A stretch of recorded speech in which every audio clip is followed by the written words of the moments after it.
Avec Ekberdine qui vient des Pays-Bas. Ekberdine, est-ce que tu vas pouvoir nous montrer toutes les facettes de ton œuvre? Oui, je vais commencer avec expliquer un peu ce que ça veut dire être artiste conceptuel. J'avais un professeur qui vient de Belgique, c'est Gary Bigot. Il était un artiste conceptuel professionnel en ce temps-là, c'est 2070. Et il m'a appris toutes les facettes de l'art conceptuel. Pour les gens qui viennent de Pays-Bas, c'est aussi un peu, c'est naturel. C'était commencé chez nous avec un nouveau plastique, Nieuwe Beelding de Piet Mondrian, et de nouveau style. Alors, chez nous, c'est très connu, cet art conceptuel. Ça veut dire que toute l'information est vraiment minimalisée et finalement on développe un concept qui veut dire de mêmes choses avec Des petites choses. avec des petites choses. Voilà. Tu peux nous montrer? Oui, ici, c'est comme ça, c'est une boîte, c'est clair. Qu'est-ce que c'est dedans? Ce sont des pierres, voilà. Et aussi, description. Alors, le concept est, c'est 2019 que j'avais invité des artistes et leur demandé de montrer et de prendre des pierres et faire une petite description. Et tout le monde est arrivé et ils ont fait une description comme ça et on a exposé toutes les pierres. Alors c'est une organisation, un processus à l'inverse. Ça veut dire la galerie. Oui, la galerie. La galerie était vide quand on a commencé. Finalement, quand on était terminé, tout était rempli. Alors, oui. Oui. Le processus à l'envers. Oui.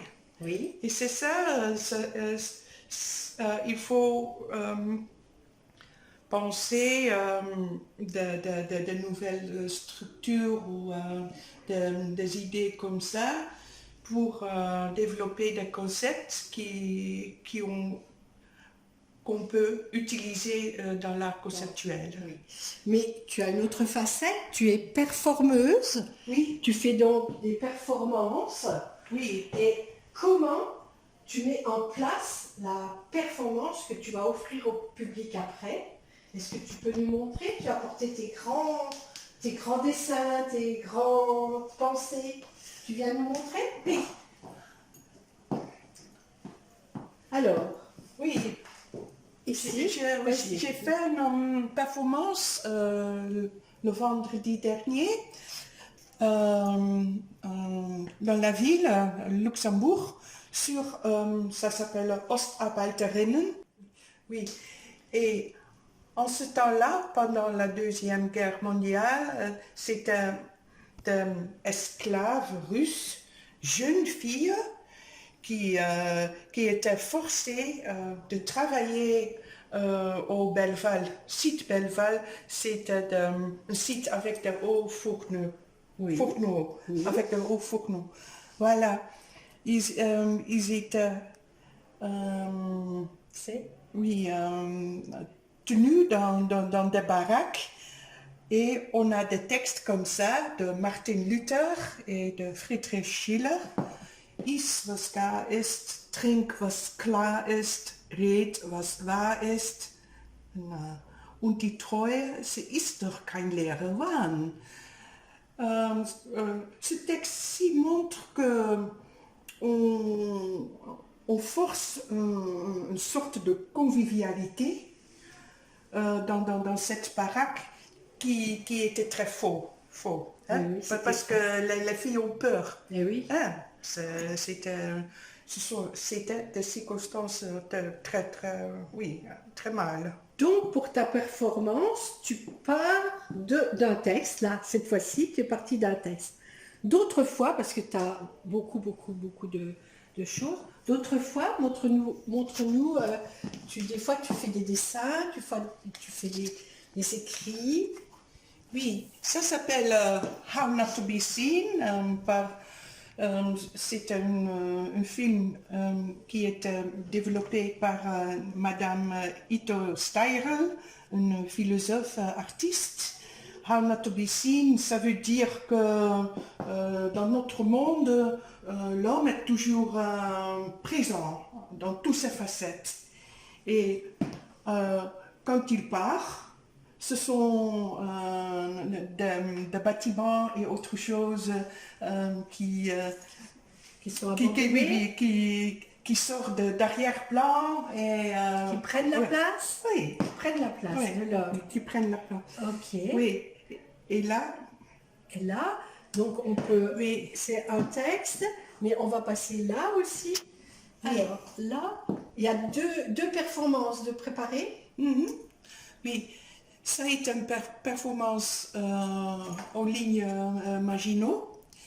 Et j'ai joué avec des machines là-bas pour faire une performance peu féminine. Oui. Alors pas comme un soldat, mais comme une femme. Et alors j'avais transformé des situations en des choses plus féminines alors. Oui, plus féminines. Ok. Oui, c'est ça. Oui. Oui. Et l'éléphant blanc, tu peux nous en parler? Oui, l'éléphant blanc, ça signifie que la ligne Maginot était finalement un grand désastre parce qu'on a beaucoup investi dans cette ligne de défense, mais finalement, c'était quand Hitler commence la guerre contre la France, il n'avait pas pris la trajectoire, la route qui était hautement sécurisée, mais une autre route.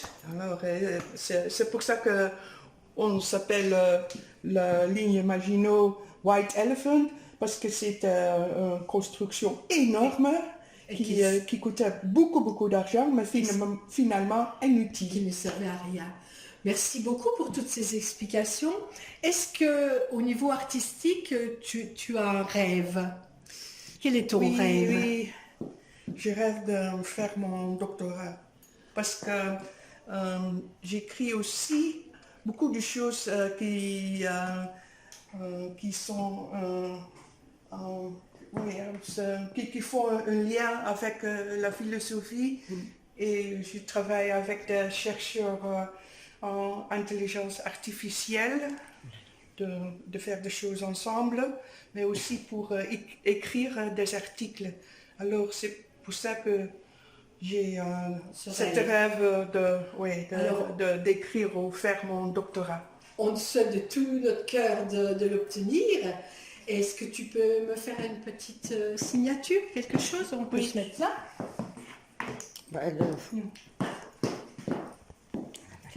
Ah oui.